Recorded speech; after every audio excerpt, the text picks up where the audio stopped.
لیں گے جہاں پر وزیر اعظم کے معاون خصوصی عرفان قادر پریس کانفرنس کر رہے ہیں اور وہ اس وقت ریاست کو اور ریاستی اداروں میں ایک اس قسم کا ایک پیٹرن ان کے فیصلہ جات میں نظر آ رہا ہے اور اس ترتیب سے وہ ریاستی اداروں میں مداخلت کرتے ہوئے دکھائی دے رہے ہیں کہ لگتا ہے جیسے کہ وہ کسی مخصوص سیاسی دھڑے کی طرف کوئی نرم گوشہ رکھتے ہیں اور یہ وہ سیاسی دھڑا ہے جو ریاست کے اداروں کو بشمول افواج پاکستان کو کمزور کرنے کی کوشش میں لگا ہوا تھا اب سے چند دن پہلے، اور اسی وجہ سے اس سیاسی دھڑے کے اپنے لوگ یا اپنے ہی رفقا کار وہ ان کو چھوڑ کے انہوں نے کنارہ کشی اختیار کر لی ہے، لیکن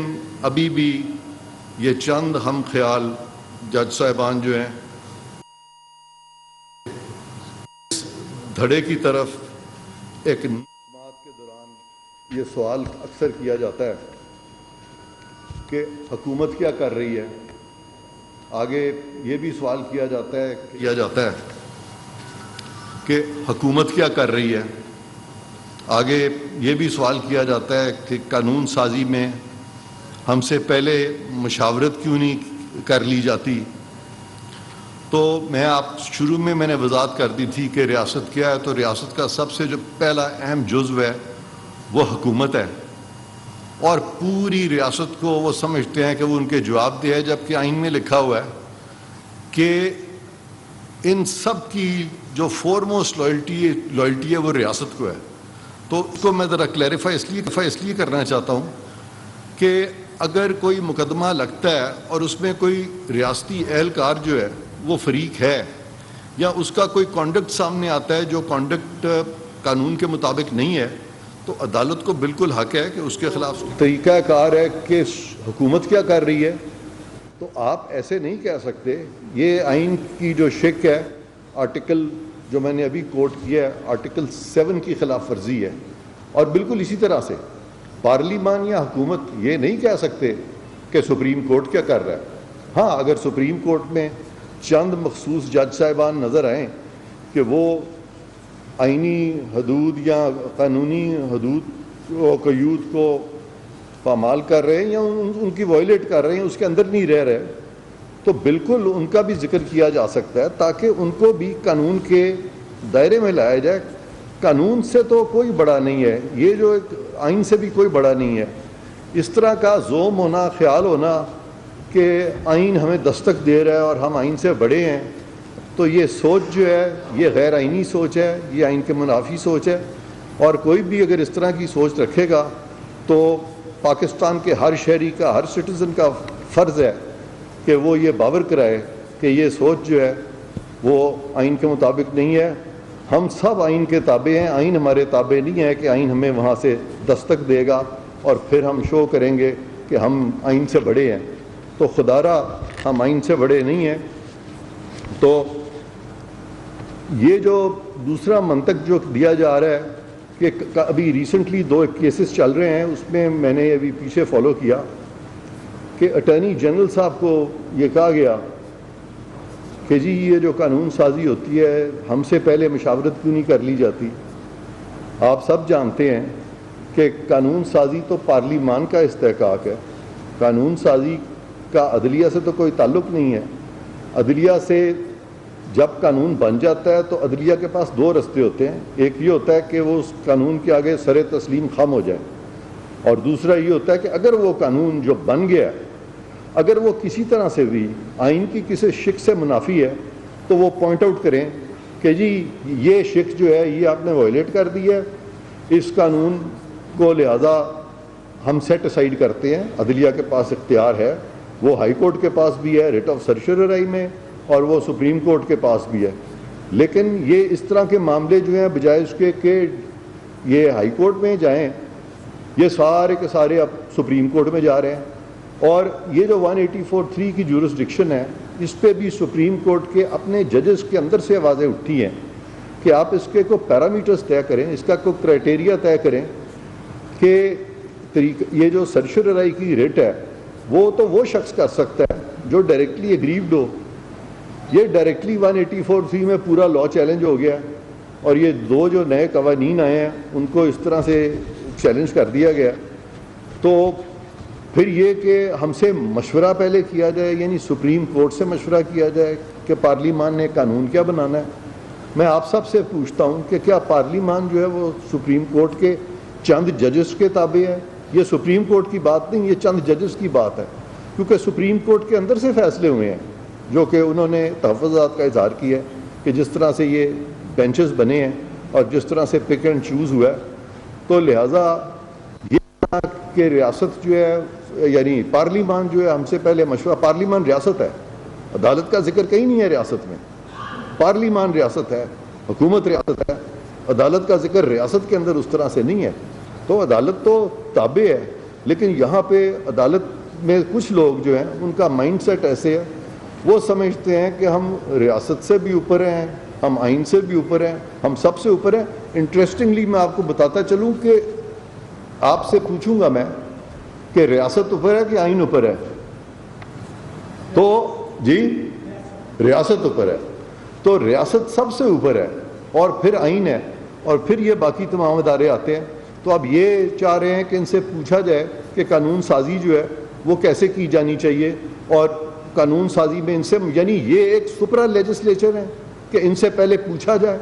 یہ سوچ جو ہے, یہ سوچ میں سمجھتا ہوں کہ غیر آئینی ہے, یہ ڈکٹیٹوریل سوچ ہے. اور اگر کوئی اس بات پہ, اس چیز پہ گھبرا رہا ہے کہ جی یہ کہ کنٹیمپٹ تو یہ پاکستان کی آئین کی ہو رہی ہے جب آپ اس طرح کی سوچ رکھتے ہیں. تو خدا را یہ جو ہمارے کچھ لوگ ہیں جج صاحبان میں جو اس طرح کی سوچ رکھتے ہیں, وہ اپنی سوچ کو آئین کی, قانون کی تعظیم میں اس کو ڈھالیں, ریاست کی وفاداری میں اس کو ڈھالیں, نہ کہ ریاست سے بڑے بنے. اور اگر وہ یہ چاہ رہے ہیں کہ پارلیمان ان سے پوچھے کہ کیا قانون بنانا ہے, ان کی رائے لے, تو کل کو پارلیمان بھی کہہ سکتی ہے, کل کو حکومت بھی کہہ سکتی ہے کہ جناب آپ جو فیصلہ جات دیتے ہیں اہم کیسز میں, آپ ہمیں ذرا پہلے ہم سے پوچھ لیا کریں, ہم سے بھی مشاورت کر لیا کریں تاکہ ہم اس فیصلے کو چیلنج نہ کریں. کبھی ایسا سوچ ریاست نے کبھی رکھی ہے؟ ریاست جو کہ یہاں ہے وہ یہ سوچ نہیں رکھ رہی, اور یہ جو ریاست کے تابع ہیں یہ سوچ رکھ رہے ہیں کہ یہ یہاں ہے. یہ جو ایک کنسیپچول ایک ذہن میں ایک ان کے جو ایک ایرر ہے, میں اس کو بھی دور کرنا چاہتا ہوں. اور میں پھر آپ کو بتا دوں کہ ہرگز اس کو اس طرف مت لے کے جائیں کہ ہم اپنی عدلیہ کو کمزور کرنا چاہتے ہیں, ہم اپنی عدلیہ کو انڈرمائن کرنا چاہتے ہیں. میں آپ کو صاف طور پہ بتا دینا چاہتا ہوں کہ ہم عدلیہ کے ساتھ کھڑے ہیں. ہم صرف اس مخصوص ہم خیال گروپ کے ساتھ نہیں ہیں جو کہ خود عدلیہ کے ساتھ نہیں ہے, جو کہ خود عدالتوں کے فیصلے نہیں مان رہا. انہوں نے خود ہی بینچز بنانے شروع کر دیے, خود ہی پک اینڈ چوز کرنا شروع کر دیا, کیسز بھی اپنی مرضی سے جدھر کوشش کی لگانے شروع کر دیے. وکلا جو ہیں وہ بھی اپنی مرضی کے انہوں نے چننے شروع کر دیے, اور باقاعدہ یہ فیصلہ کیا کہ جب کوئی ادارے نے کوشش کی کہ کوئی وکیل کیا جائے تو وہاں پہ کیا گیا کہ یہ تو وکیل یہاں پہ آلریڈی ایک ہے, تو ادارہ تو وکیل کوئی بھی ادارہ جو ہے, الیکشن کمیشن کی میں مثال دے رہا ہوں کہ وہ تو وکیل ہی نہیں کر سکتا. اس کیس میں میں پیش ہوا تھا بطور وکیل کے, تو میں اب خاصا سینئر ہو گیا ہوں ایز اے لائر, اور میرا خیال ہے عدلیہ میں جتنے بھی لوگ ہیں ان سب سے میری سینیورٹی پروفیشن میں بھی زیادہ ہے اب. تو مجھے یہ کہا گیا کہ جی یہاں پہ تو آلریڈی ان کے ان ہاؤس لائر ہیں ان کے الیکشن کمیشن کے, تو ان پہ کہا گیا جی وہ چونکہ وہاں ان ہاؤس لائر موجود ہیں تو لہٰذا آپ کس حیثیت میں آ گئے ہیں. تو میں نے کہا جی مجھے تو الیکشن کمیشن نے کہا تھا, میں آیا تھا, اور انہوں نے فوراً کہا کہ نہیں آپ یہ سپر سیڈ کیسے کر سکتے ہیں. سوال جو تھے لیگلی ارریلیونٹ سوال تھے, لیکن میں اس وقت بالکل سین نہیں کریٹ کرنا چاہتا تھا. ہم بہت صبر سے کام لیتے ہیں سب لوگ. ابھی ہمارے جو موجودہ اٹارنی جنرل ہیں وہ بہت صبر سے کام لے رہے ہیں, وہ بہت ٹیکٹفلی ساری چیزوں کو ہینڈل کر رہے ہیں, کوئی انا کا مسئلہ نہیں بنا رہے. لیکن خدا را آپ اگر ہم صبر سے سب کام لے رہے ہیں, اگر ہم تمیز سے پیش اٹارنی جنرل صاحب عدالت کو عزت دے رہے ہیں, تو اس کا یہ مطلب نہیں ہے کہ ریاست جو ہے وہ بڑی کمزور ہے. ریاست آئین میں کمزور نہیں ہے. تو میں وہی مثال آپ کو دے رہا تھا, تو مجھے جب بار بار کہا گیا تو وہ میری کمزوری نہیں تھی, کا مسئلہ نہیں بنایا. اور میں نے چیف جسٹس سے کہا کہ جناب آپ نے لائر چننا ہے نا الیکشن کمیشن کے لیے, جس لائر کو آپ چاہیں گے ٹھیک ہے وہ لائر الیکشن کمیشن کی پیروی کرے. بہت بہت شکریہ سر, میں جا رہا ہوں. چلا گیا. اگلے دن پھر الیکشن کمیشن کے جو پوری ٹیم ہے, ان کے سیکرٹری وغیرہ, وہ میرے پاس آئے. انہوں نے کہا نہیں جی ہم ہی چاہتے ہیں کہ آپ اس کیس میں پیش ہوں. اور پھر جب میں پیش ہوا تو میں بڑا سینئر لائر ہوں, میں پھر کہوں گا, اور میں نے وہاں جا کے جب بات شروع کی تو مجھ سے بار بار پوچھا جا رہا تھا کتنی دیر 3 منٹ 5 منٹ 4 منٹ, یعنی کوئی مذاق کی بات نہیں ہے یہ, اٹس اے سیریس تھنگ. آپ ایک ایسی چیز کرنے جا رہے ہیں کہ آپ الیکشن کی ڈیٹ اناؤنس کرنا چاہتے ہیں.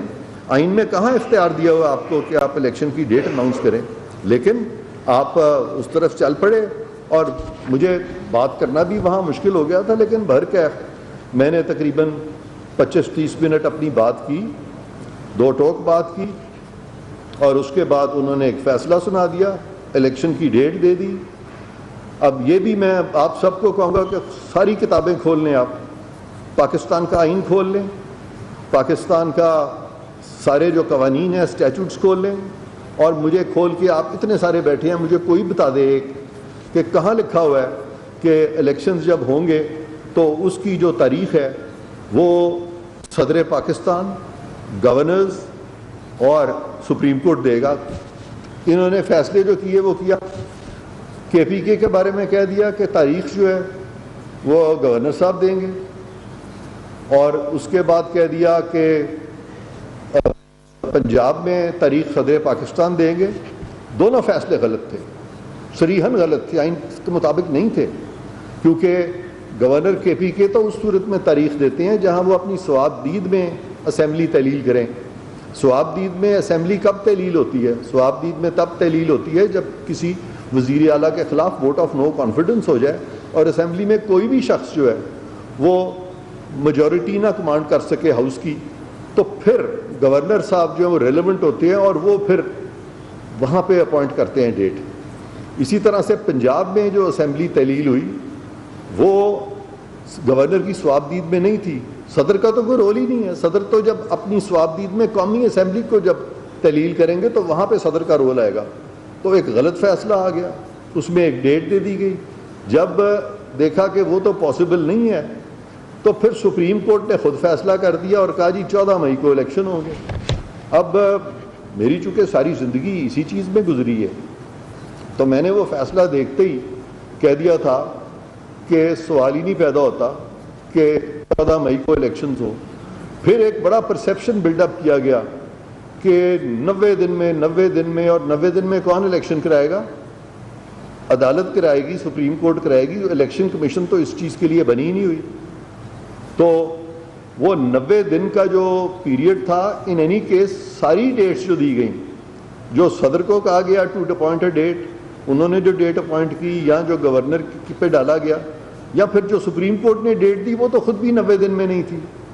تو یہ جو اس طرح کا جو ایک امپریشن کریٹ کیا گیا کہ اگر 90 دن ہو جائیں گے تو پھر جو حکومتیں ہیں, کیئر ٹیکرز, نگران سیٹ اپ, وہ بھی ختم ہو جائے گا. اور یعنی یہ سارے غلط کانسیپٹ جو ہیں بتائے گئے.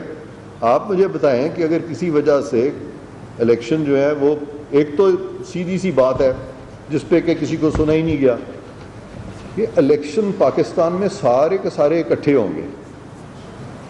اگر اسمبلی کی کوئی تحلیل ہو جاتی ہے, کوئی 2-3 سال پہلے تحلیل ہو جاتی ہے, پھر سمجھ آتی ہے کہ بھئی آپ پیس میل کرا سکتے ہیں. لیکن یہاں پہ قومی اسمبلی اور وہ جو نیشنل اسمبلی کی مدت اتنے قریب پوری ہو رہی ہے کہ اگست میں نیشنل اسمبلی کی مدت پوری ہو رہی ہے. آرام سے آپ سارے الیکشنز اکٹھے ہو سکتے ہیں. فائنینشلی بھی یہ فیزیبل نہیں ہے کہ الیکشنز کو علیحدہ کرایا جائے. لیکن ہوا کیا کہ لگ یہ رہا تھا کہ ایک ایسے دھڑے کو فائدہ دینے کے لیے کہ ان کا جو ایک پولیٹیکل نیریٹو ہے الیکشن کرانے کا, کہ الیکشن, اس کو مضبوط کیا جائے. اور اس دھڑے کا جو کانڈکٹ ہے اس کے بارے میں سپریم کورٹ کو یہ لکھنا پڑا ہے. ان کے ایک جج صاحب نے لکھا ہے کہ انہوں نے جو ووٹ روکا on a resolution of no confidence, تو کہ نو کانفیڈنس پہ ووٹنگ ہو، وہ جو ووٹنگ روکی انہوں نے، یہ نہ صرف آئین سے انحراف ہے بلکہ انہوں نے لکھا ایک جج صاحب نے کہ it's a fraud on the constitution. اور جو ان کے جو اس دھڑے کے جو ہم مسلک چند ججز جو ہمیں نظر آ رہے ہیں وہ بھی مجبور ہو گئے یہ لکھنے پہ کہ یہ تو غیر آئینی اقدام ہے. تو انہوں نے غیر آئینی اقدام کیا. اس کے بعد انہوں نے اسمبلیاں جلدی سے تحلیل کر دیں صدر نے، اور وزیر اعظم کی مشورے پہ صدر نے اسمبلیاں تحلیل کر دیں.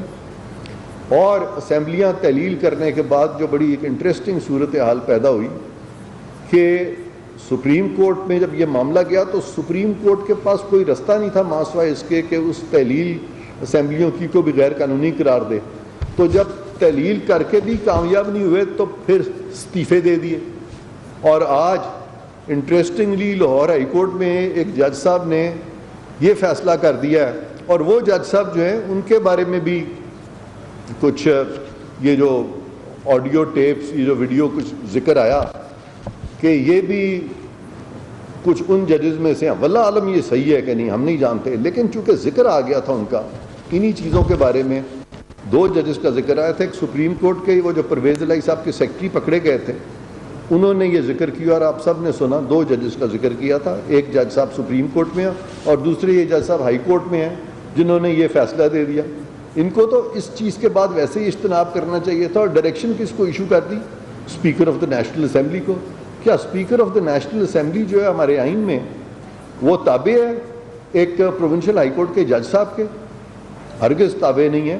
اور پھر speaker of the national assembly, آپ مجھے سب بتائیں کہ کیا وہ جو پارٹی ہے جو استعفوں والی پارٹی ہے، انہوں نے نہیں کہا تھا کہ انہوں نے استعفے دیے؟